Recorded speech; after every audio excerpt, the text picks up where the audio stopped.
গ্রীষ্মের দাবদাহে পড়ছে সারা দেশ, বিপর্যস্ত জনজীবন। এই মুহূর্তে তাপপ্রবাহের খবর জানাতে রাজধানীর শ্যামলীতে আছেন সহকর্মী ধ্রুব ব্যানার্জি। সরাসরি যাচ্ছি তার কাছে। সকাল থেকেই রাজধানীতে তীব্র গরম অনুভূত হচ্ছে।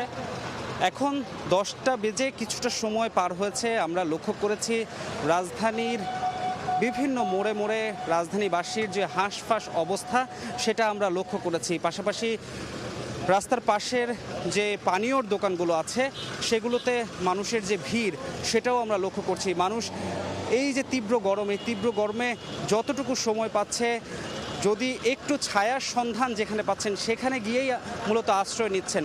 আর তৃষ্ণা মেটাতে শহরের বিভিন্ন ফুটপাতে যে পানীয়র দোকানগুলো আছে সেখানে এসে ভিড় করছেন। আমরা জানি আজকে একটি সরকারি ছুটির দিন, এই কারণে রাজধানীতে যে সাধারণ মানুষ আছে তাদের আনাগোনা একদমই নেই বললেই চলে।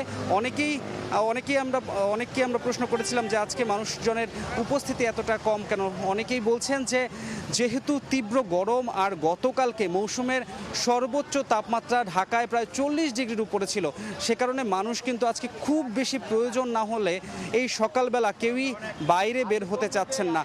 আমরা লক্ষ্য করেছি রাস্তায় যারা শ্রমজীবী মানুষ আছেন, যেমন রিক্সা চালক, ভ্যান চালক অথবা দিনমজুর যারা আছেন, তাদের কিন্তু আমরা একটা ভোগান্তি লক্ষ্য করছি। কেননা তারা তাদের জীবিকার তাগিদে বাইরে বের হচ্ছেন, তারা কাজ করছেন। তবে সব কিছু মিলিয়ে যে এই তীব্র গরমের কারণে তাদের হাঁসফাঁস অবস্থায় কিন্তু বলা চলে। সবশেষ যদি আজকে আমি বলতে চাই, আজকে ঠিক বেলা এখন 10টা বেজে গেছে, এর মধ্যেই মৌসুমের যে তাপমাত্রা সেই তাপমাত্রার ধারাবাহিকতা বজায় রেখে তীব্র গরম কিন্তু রাজধানীতে অনুভূত হচ্ছে এবং মানুষের যে হাঁসফাঁস অবস্থা তা কিন্তু আজও অব্যাহত আছে। এই ছিল রাজধানীর শ্যামলী থেকে আমার কাছে সর্বশেষ। সরাসরি যুক্ত ছিলাম রাজধানীর শ্যামলীতে।